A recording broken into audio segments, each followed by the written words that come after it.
నమస్కారం ఘంటారావానికి స్వాగతం. ముందుగా ప్రధానాంశాలు. త్వరలోనే పిల్లలే సంపద కార్యక్రమం ప్రారంభం. జనాభా నిర్వహణ కోసం అమలు చేయనున్న ప్రభుత్వం.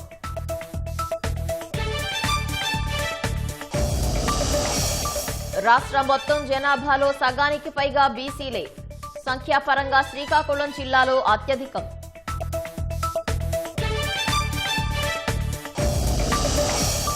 నేడు కేరళలో కొలువుతీరనున్న యూడీఎఫ్ సర్కార్.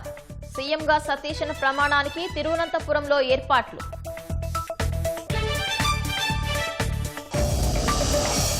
సరికొత్త మైలురాయికి భారత్ స్వీడన్ ద్వైపాక్షిక బంధం.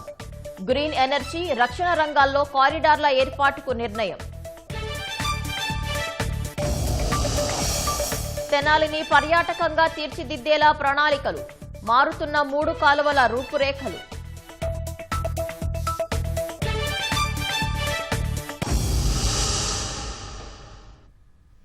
జనాభా నిర్వహణ విధానం అమల్లో భాగంగా ప్రకటించిన పిల్లలే సంపద కార్యక్రమాన్ని ప్రభుత్వం త్వరలో ప్రారంభించనుంది. రాష్ట్రంలో, దేశంలో జనాభా తగ్గిపోతుండటం ప్రస్తుతం రాజకీయ అంశంగానే కనిపిస్తున్నా రాబోయే రోజుల్లో సామాజిక సమస్యగా మారుతుందని వివరిస్తూ ప్రభుత్వం స్పష్టత ఇచ్చింది.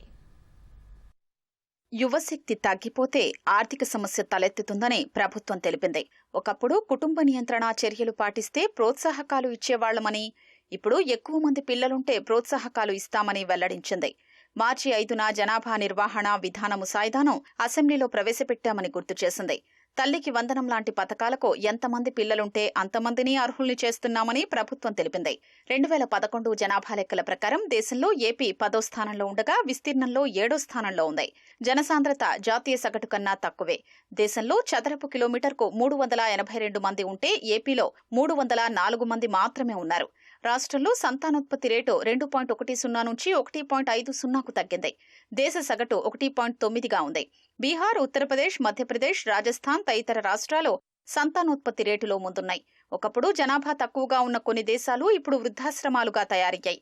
అక్కడ ఉత్పాదకత పడిపోయింది. ఒక బిడ్డ చాలని నిర్బంధ జనాభా నియంత్రణ అమలు చేసిన చైనాలో వృద్ధుల సంఖ్య పెరుగుతోంది. కొన్ని దేశాల్లో ఊళ్లకు ఊళ్లు ఖాళీ అవుతున్నాయి. తమ దేశాలకొచ్చి నివాసముంటే వసతి, ఉద్యోగంతో పాటు నగదు ఇస్తామని చెప్తున్నాయి. జపాన్, దక్షిణ Korea, Italy, Germany, Vietnam, Greece, Denmark, New Zealand, Canada, Switzerland, Chile తదితర దేశాలు జనాభా తగ్గుదలతో ఇబ్బంది పడుతున్నాయని ప్రభుత్వం అధ్యయనం చేసింది.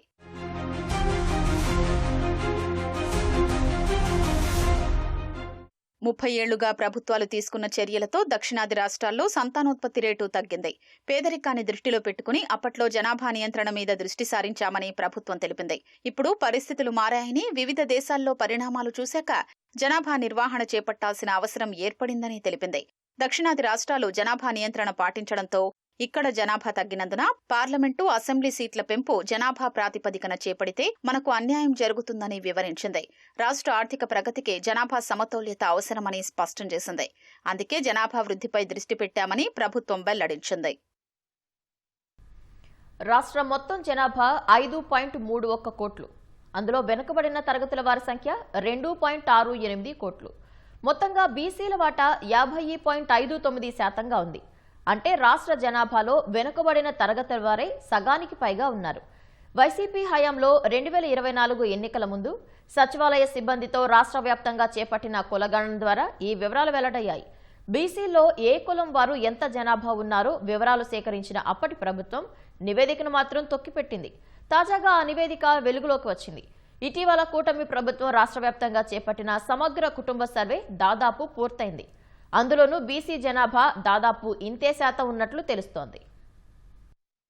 రాష్ట్రంలో బీసీలను 5 కేటగిరీలుగా విభజించారు. ఇందులో మొత్తం 138 కులాలున్నాయి. బీసీ ఏ కింద 51, బీసీ బి కింద 27, బీసీ సి కింద 1, బీసీ డి కింద 45, బీసీ ఈ కింద 14 కులాలున్నాయి. జిల్లాల్లో మొత్తం జనాభాలో బీసీల శాతం పరంగా శ్రీకాకుళం తొలి స్థానంలో ఉంది. ఈ జిల్లా జనాభాలో 80.83% మంది వెనుకబడిన వర్గాలే.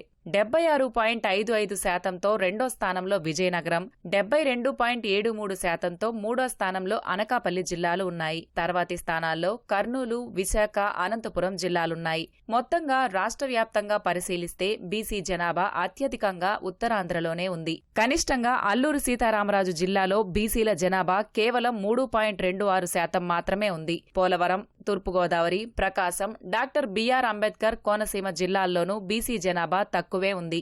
బీసీల జనసంఖ్య చూసినా అగ్రస్థానం శ్రీకాకుళం జిల్లాదే.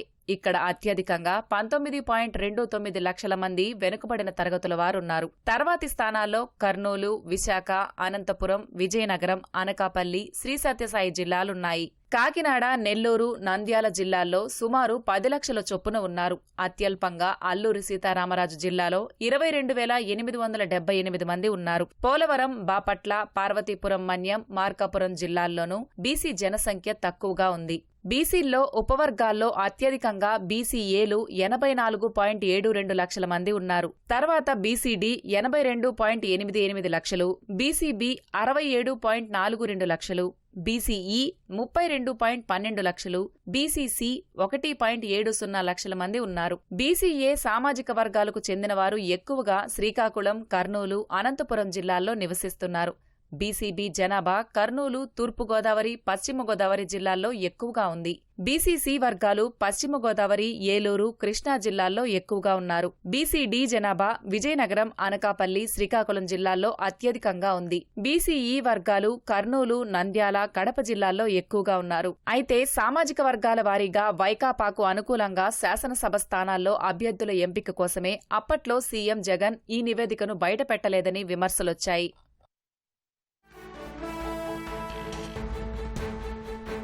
తాజాంశాన్ని చూస్తున్నాం. వైసీపీ సోషల్ మీడియా రాష్ట్ర కార్యదర్శి రంగారెడ్డిని పోలీసులు అరెస్ట్ చేశారు. మరింత సమాచారం మా ప్రతినిధి వీరాంజనేయులు అడిగి తెలుసుకుందాం.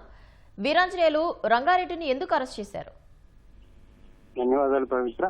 పల్నాడు జిల్లా వైకాపా సోషల్ మీడియా రాష్ట్ర కార్యదర్శి నెమలిదిన్న రంగారెడ్డిని ఆచరణ గ్రామీణ పోలీసులు ఆదివారం మధ్యాహ్నం అదుపులోకి తీసుకున్నారు.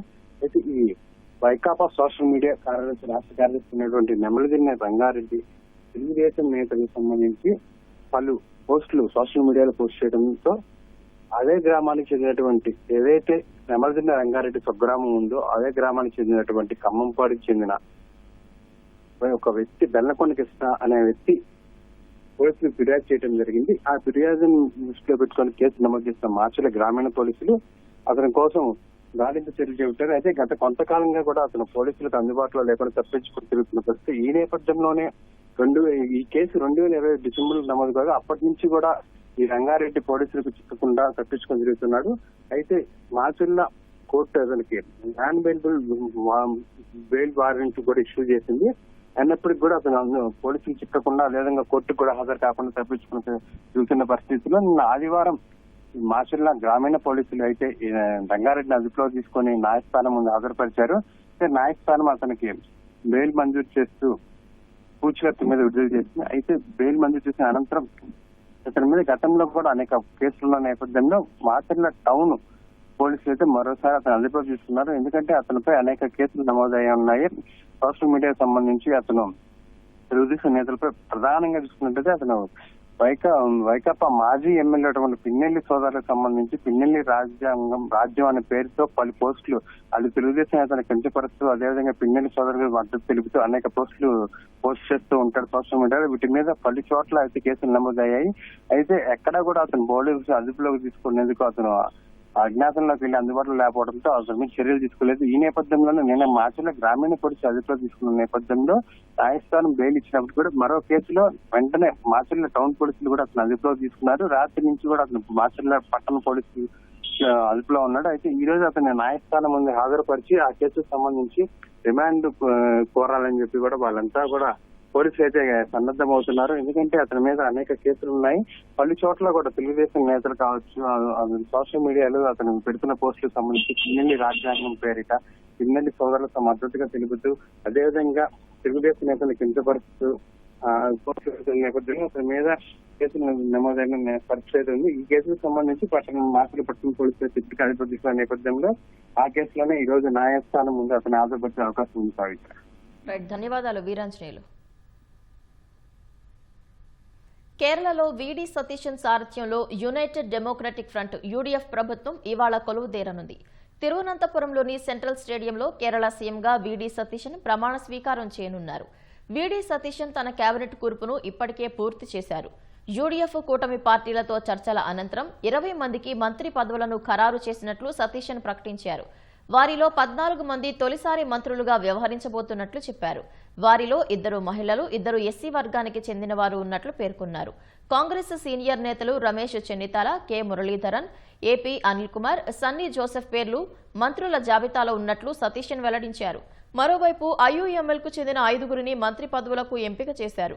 మంత్రుల జాబితాను గవర్నర్ ఆర్లెక్కర్కు సతీశన్ అందజేశారు. కేరళ ముఖ్యమంత్రిగా సతీశన్ ప్రమాణ స్వీకారోత్సవానికి ఏఐసీసీ అధ్యక్షుడు మల్లికార్జున ఖర్గే, రాహుల్ గాంధీ, ప్రియాంక గాంధీ, కాంగ్రెస్ సీనియర్ నేతలు హాజరు కానున్నారు. Karnataka CM Siddaramaiah, deputy CM DK Shivakumar, Telangana CM Revanth Reddy, Himachal Pradesh ముఖ్యమంత్రి సుఖ్వీందర్ సింగ్ హాజరయ్యే అవకాశం ఉంది.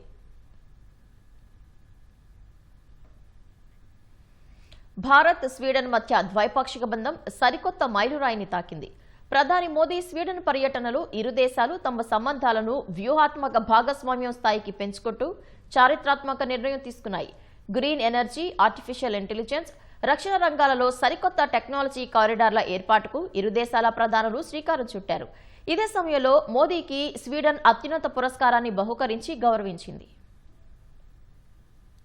ఐరోపా పర్యటనలో భాగంగా ప్రధానమంత్రి నరేంద్ర మోదీ నెదర్లాండ్స్ నుంచి స్వీడన్కు చేరుకున్నారు.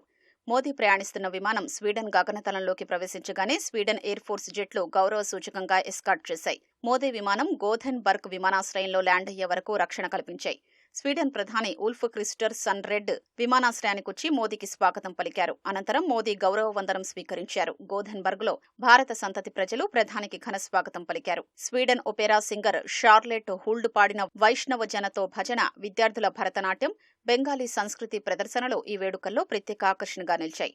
అనంతరం మోదీ దార్శనిక నాయకత్వాన్ని, ఇరు దేశాల సంబంధాల్లో అసాధారణ కృషిని గుర్తిస్తూ ప్రతిష్టాత్మక royal order of the polar star, degree commander grant cross పురస్కారాన్ని స్వీడన్ అందజేసింది. యువరాణి విక్టోరియా నుంచి మోదీ దీన్ని అందుకున్నారు. అనంతరం వాణిజ్యం, సాంకేతికత, రక్షణ రంగం తదితరాలపై స్వీడన్ ప్రధాని ఉల్ఫ్ క్రిస్టర్ సన్తో మోదీ చర్చలు జరిపారు. గ్రీన్ ఎనర్జీ, ఆర్టిఫిషియల్ ఇంటెలిజెన్స్, రక్షణ రంగాల్లో సరికొత్త టెక్నాలజీ కారిడార్ల ఏర్పాటుకు ఇరు దేశాల ప్రధానులు శ్రీకారం చుట్టారు. ఇరు దేశాల మధ్య వ్యూహాత్మక భాగస్వామ్యం ద్వారా గ్రీన్ ట్రాన్సిషన్, భద్రత, ఎమర్జింగ్ టెక్నాలజీ, ప్రజల మధ్య సంబంధాలపై ప్రత్యేక దృష్టి సారించనున్నట్లు మోదీ వెల్లడించారు. పరిశోధనలు, స్టార్టప్ వ్యవస్థల్ని బలోపేతం చేసేందుకు Bharat, Sweden science and technology సెంటర్ను ఏర్పాటు చేయనున్నట్లు మోదీ ప్రకటించారు. పారిశ్రామిక కర్బన ఉద్గారాల తగ్గింపు కోసం ఉమ్మడిగా చేపట్టిన leadership group for industry transition 3వ దశను ప్రారంభించనున్నట్లు తెలిపారు. స్వీడన్ సాంకేతికతను భారత్ విస్తృత మార్కెట్ను జోడించి ప్రపంచానికి వాతావరణ పరిష్కారాల్ని అందించొచ్చని మోదీ ఆశాభావం వ్యక్తం చేశారు. అనంతరం ప్రముఖ లాజిస్టిక్ సంస్థ మర్క్ చైర్మన్ రాబర్ట్ మర్క్ ఉగ్లాతో మోదీ సమావేశమై భారత్లో ఓడరేవుల్లో పెట్టుబడుల అవకాశాలపై చర్చించారు. భారత పోర్టుల మౌలిక సదుపాయాలు, మారిటైమ్ లాజిస్టిక్స్, గ్రీన్ షిప్పింగ్ రంగాల్లో పెట్టుబడులు పెట్టాలని కోరారు. బీహార్ రోహతాస్ జిల్లాలోని సాసారం రైల్వే స్టేషన్లో పెద్ద ప్రమాదం తప్పింది. ప్లాట్ఫామ్పై నిలిపి ఉంచిన సాసారం పట్నా ప్యాసింజర్ రైలుకు చెందిన ఒక కోచ్లో ఒక్కసారిగా మంటలు చెలరేగాయి. అప్రమత్తమైన రైల్వే అధికారులు, అగ్నిమాపక సిబ్బంది మంటలను అదుపు చేశారు. ఘటన సమయంలో రైలులో ప్రయాణికులు ఎవరూ లేకపోవడంతో ఘోర ప్రమాదం తప్పింది. ఆర్పీఎఫ్ ఇన్స్పెక్టర్ సంజీవ్ కుమార్ ఈ ఘటనను ధృవీకరించారు. ఈ ప్రమాదంలో ఎవరూ గాయపడలేదని స్పష్టం చేశారు. మంటలు చెలరేగడానికి గల కారణాన్ని తెలుసుకునేందుకు రైల్వే అధికారులు దర్యాప్తు చేస్తున్నారు. మధ్యప్రదేశ్లో రాజధాని ఎక్స్ప్రెస్లో అగ్ని ప్రమాదం జరిగిన 24 గంటల వ్యవధిలోనే బీహార్లో ఈ ఘటన చోటు చేసుకుంది. హైదరాబాద్ జూబ్లీహిల్స్ విశ్రాంత ఐపీఎస్ అధికారి వినయ్ రంజన్ రే భార్య తనూజ హత్య, దోపిడీ కేసులో ప్రధాన నిందితురాలు కల్పన నేపాల్ చేరినట్లు పోలీసులు అంచనాకు వచ్చారు. పూణేలో ఆమె ప్రియుడు వికాస్ ప్రణాళికలతో కల్పన దోపిడీకి పాల్పడినట్లు నిర్ధారణకు వచ్చారు. మొత్తం 9 మంది దోపిడీకి పాల్పడగా ఒకరు ముంబైలో పోలీసులకు చిక్కినట్లు సమాచారం. మిగతా వారి కోసం ప్రత్యేక బృందాలతో పోలీసులు వేట కొనసాగిస్తున్నారు.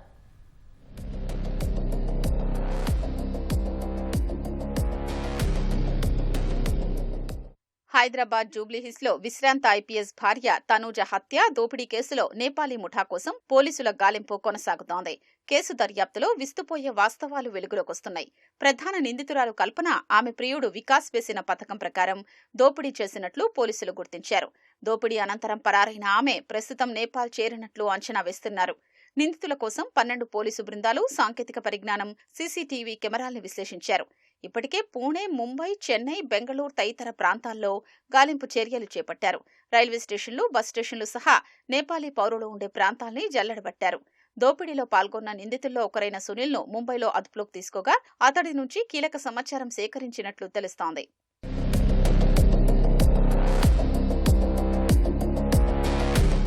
కల్పన ఉపాధి నిమిత్తం నేపాల్ నుంచి పూణేకొచ్చినట్లు పోలీసులు తెలిపారు. అక్కడ ఇళ్లలో పనిచేస్తున్న ఆమెకు వికాస్ అనే వ్యక్తితో పరిచయం ఏర్పడిందని వెల్లడించారు. 8 నెలల క్రితం వినయ్ రంజన్ రే ఇంట్లో పనిచేస్తున్న నేపాలీ మహిళ బంధువుల ఇంటికి వెళుతూ కల్పనను తీసుకొచ్చి పనిలోకి కుదిర్చినట్లు తెలిపారు. ఆమె నుంచి పనిచేస్తున్న ఇంటి వాతావరణం, కుటుంబ సభ్యుల గురించి వికాస్ వివరాలు తెలుసుకున్నాడు. ఆ ఇంట్లో చోరీ చేసేందుకు అనువైన పరిస్థితి గురించి ఫోన్లో ఎప్పటికప్పుడు తెలుసుకుంటూ దిశానిర్దేశం చేశాడు. ఈ క్రమంలో వినయ్ రంజన్ రే బెంగళూరు వెళ్లడాన్ని అవకాశంగా తీసుకుని దోపిడీకి పాల్పడ్డారు. దోపిడీకి కొద్ది రోజుల ముందుగానే పూణే, ముంబై, బెంగళూరులో ఉంటున్న 8 మంది నేపాలీ యువకుల్ని హైదరాబాద్ చేరేలా కల్పన, వికాస్ ఏర్పాటు చేసినట్లు తెలుస్తోంది. దోపిడీ పూర్తయ్యాక కల్పన సహా వారంతా జూబ్లీహిల్స్ లో ఆటో ఎక్కి నాంపల్లి రైల్వే స్టేషన్ చేరుకుని తెలంగాణ ఎక్స్ప్రెస్ లో కాజీపేట్ రైల్వే స్టేషన్లో దిగారు. అనంతరం సెల్ ఫోన్లు పగలగొట్టి ఆధారాలు లేకుండా జాగ్రత్త వహించారు. కొట్టేసిన సొత్తును వాటాలుగా పంచుకున్న నిందితులు వేర్వేరు రైళ్లు ఎక్కి పారిపోయారు. ముఠా సభ్యుల్లో ఒకరైన సునీల్ ముంబైలో పోలీసులకు చిక్కినట్లు సమాచారం. దోపిడీలో పాల్గొన్న వారితో తనకు ఎలాంటి పరిచయం లేదని పట్టుబడ్డ నిందితుడు చెప్పినట్లు తెలుస్తోంది. అయితే ప్రధాన నిందితుడు వికాస్ పూణే నుంచి నేపాల్ పారిపోయినట్లు తెలుస్తోంది.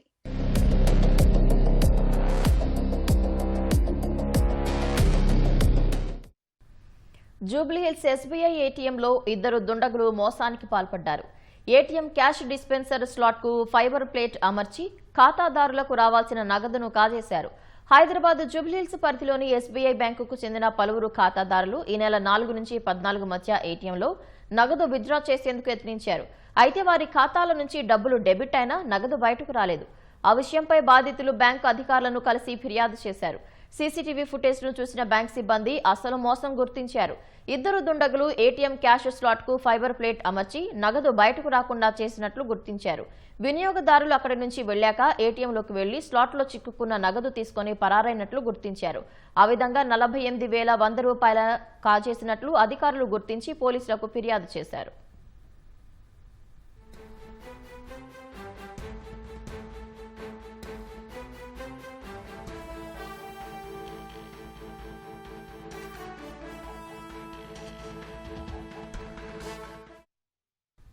తెనాలి అనగానే ఆంధ్ర ప్యారిస్ మాటే గుర్తుకొస్తుంది. ఎటు చూసినా జలసవ్వళ్లు, ఆహ్లాదపరిచే పచ్చదనంతో ఆకట్టుకుంటుంది. అయితే గత వైసీపీ హయాంలో పూర్తిగా కాల్వల నిర్వహణ గాలికి వదిలేశారు. కానీ కూటమి ప్రభుత్వం తెనాలిని పర్యాటకంగా తీర్చిదిద్దాలనే లక్ష్యంతో కాలువల రూపురేఖలు మారుస్తోంది. చారిత్రక, సాంస్కృతిక, సాహిత్య వారసత్వానికి ప్రసిద్ధి చెందిన తెనాలికి గుంటూరు జిల్లాలోనే కాదు రాష్ట్రంలోనే ప్రత్యేక గుర్తింపు ఉంది. తెనాలికి ఆంధ్ర ప్యారిస్ అనే పేరు రావడానికి కారణం అక్కడ మాదిరిగా 3 పంట కాలువలు పట్టణంలో పారుతుండటమే. దాదాపు 2 కిలోమీటర్ల మేర ఈ కాలువలు తెనాలిలో ప్రవహిస్తున్నాయి. తెనాలిని పర్యాటక కేంద్రంగా అభివృద్ధి చేయడం ద్వారా పర్యాటకుల్ని ఆకర్షించాలని కూటమి ప్రభుత్వం భావిస్తోంది. అందులో భాగంగానే పట్టణంలో ప్రవహించే 3 కాలువల అభివృద్ధిపై దృష్టి సారించారు. పట్టణంలో నిజాంపట్నం కాలువ, తూర్పు కాలువ, పశ్చిమ కాలువల మధ్యగా వెళ్లే 4 వరుసల ప్రధాన రహదారి మార్గంలో కెనాల్ లైట్స్ ఏర్పాటు చేస్తున్నారు. స్థానిక విఎస్ఆర్ కళాశాల నుంచి వైకుంఠపురం వరకు ఇప్పటికే కెనాల్ లైట్స్ అందుబాటులోకి వచ్చాయి. రాత్రి వేళల్లో విద్యుత్ కాంతులతో మెరిసిపోతున్న తెనాలి కెనాల్స్ నగర సౌందర్యాన్ని మరింత రెట్టింపు చేశాయి. వీటిని తాజాగా మంత్రి నాదెండ్ల మనోహర్ పరిశీలించారు.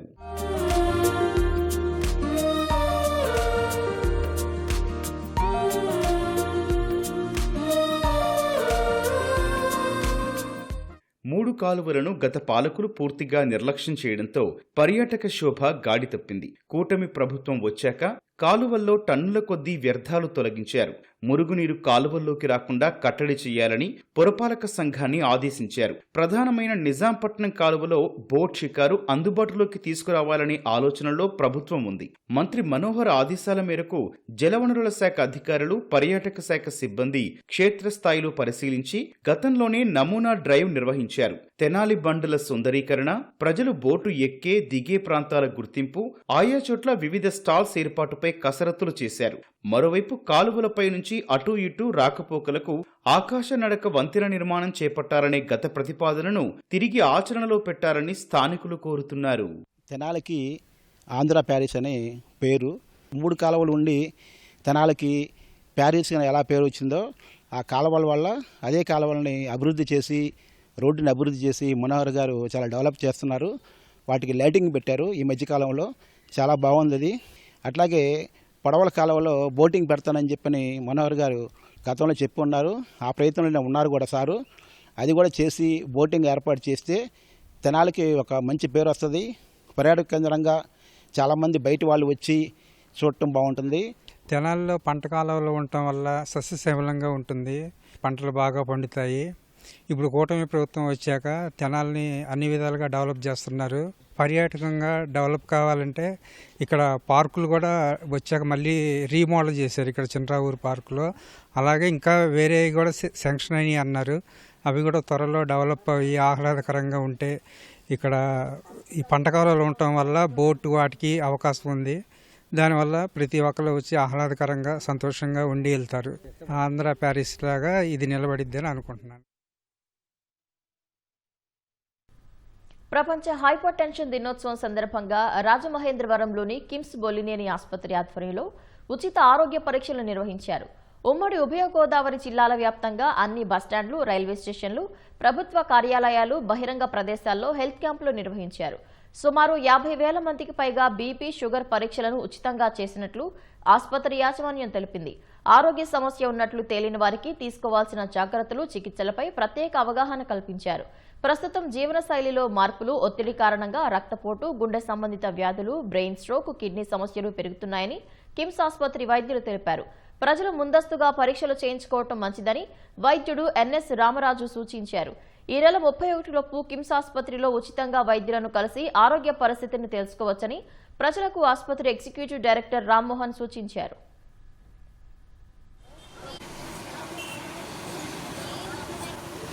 హైపర్ టెన్షన్ కదా ఈరోజు క్యాంప్ జరుగుతుంది.